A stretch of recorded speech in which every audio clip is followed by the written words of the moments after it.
ประวัติที่น่าตื่นเต้น ประวัติที่น่าตื่นเต้น ข้าได้พระบิดาเจ้า ขออย่านำข้าน้อยเข้าสู่การทดลอง แต่ขอทรงโปรดให้พ้นจากมารชั่วร้าย มัทธิวบทที่4ข้อ1ถึง11ต่อมาพระวิญญาณได้นำพระเยซูเจ้าเข้าไปในทินแห่งแล้งกันดารเพื่อให้ม่านห้ายทดลอง หลังจากอดอาหารได้40 วัน40 คืนแล้ว พระเยซูเจ้าก็อยากอาหาร แล้วผู้ล่อลวงก็มาหาพระองค์และว่าถ้าเจ้าเป็นพระบุตรของพระเจ้า จงสั่งก้อนหินเหล่านี้ให้เป็นอาหารแม่ ฝ่ายพระองค์ก็ทรงตอบว่า มีคำเขียนไว้ในพระคัมภีร์ว่ามนุษย์จะบ่เลี้ยงชีวิตด้วยอาหารสิ่งเดียว แต่เลี้ยงด้วยพระคำทุกข้อที่ออกมาจากพระโอษฐ์ของพระเจ้า แล้วมารหายได้นำพระเยซูเจ้าไปยังนครศักดิ์สิทธิ์และให้พระองค์ยืนอยู่เทิงยอดพระวิหารแล้วเว้าต่อพระองค์ว่า ถ้าท่านเป็นพระบุตรของพระเจ้า จงโดดลงเบิงดู เพราะมีคำเขียนไว้ในพระคัมภีร์ว่า พระเจ้าจะสั่งฝูงเทวดา ถึงเรื่องท่านฝูงเทวดาจะใส่มือของเพิ่นอุ้มท่านไว้ แม้นแต่ตีนของท่านจะบ่ได้ถือก้อนหิน พระเยซูเจ้าทรงตอบว่า มีคำเขียนไว้ในพระคัมภีร์อีกว่า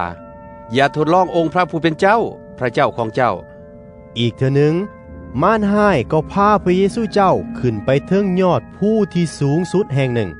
และสำแดงบรรดาอาณาจักรแห่งโลกนี้กับความยิ่งใหญ่ทั้งหมดให้พระองค์เห็น แล้วมั่นว่า ถ้าท่านก้มกราบนมัสการเฮาจะมอบสิ่งทั้งหมดนี้ให้ท่าน แต่พระเยซูเจ้าตอบมันว่า จงหนี้ไปไอ้ซาตานเพราะมีคำเขียนไว้ในพระคัมภีร์ว่า จงขาบไว้นมัสการองค์พระผู้เป็นเจ้าของเจ้า และปฏิบัติแต่พระองค์ผู้เดียว แล้วมารหายก็ได้หนีไปจากพระเยซูเจ้า และมีฝูงเทวดามาโบรบัตหับใส่พระองค์ มัทธิวบทที่4ข้อ7พระเยซูเจ้าทรงตอบว่า มีคำเขียนไว้ในพระคัมภีร์อีกว่า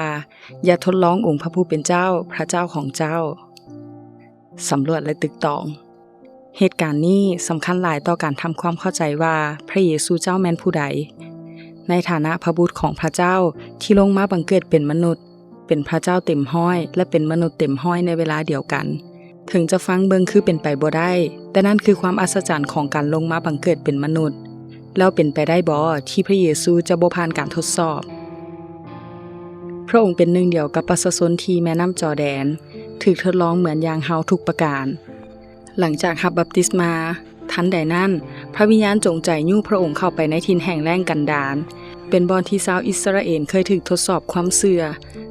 เพื่อรับศึกนักข้างทำอิฐในการเฮ็ดตามน้ำพระทัยของพระเจ้าสำหรับพระเยซูบททดสอบนี้เป็นการซี่เป็นซี่ตายการล่อลวงแต่ละครั้งเป็นการเปิดทางให้พระองค์หนีไปจากภารกิจของพระองค์เสื้อเซินให้พระองค์ใส่ทางลัดสู่สถานะและความสำเร็จในทันทีแทนที่จะอดทนกับเส้นทางการรับใช้ที่มุ่งหน้าสู่กางแขนบททดสอบทำอิฐแมนการใช้อำนาจในทางที่ผิดเพื่อเฮ็ดเข้าจี้ให้ตนเองบทที่2คือการแสดงให้เห็นว่าบ่มีไผคนล้มพระองค์ได้และบทที่3คือการบูชาอำนาจทางโลกอย่างเปิดเผยในการทดสอบแต่ละครั้งพระเยซูใช้พระคำตำหนิซาตานโดยกงพระคำตอนนี้เกี่ยวข้องกับการทดลองในชีวิตของพวกเขาเช่นกันทั้งการเห็นแก่ประโยชน์ส่วนตัวการให้ความสำคัญแก่ตนเองและการบูชารูปเคารพ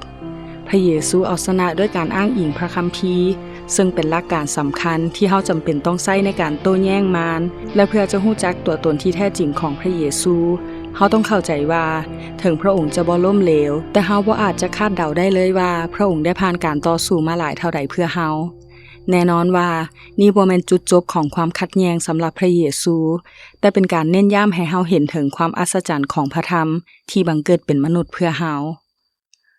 ตอบสนองท่านฮู้บ่ว่าการทดลองที่พระเยซูต้องพบมีหยังแดที่เห็นได้ชัดเจนที่สุดคือในสวนเกตเสมานี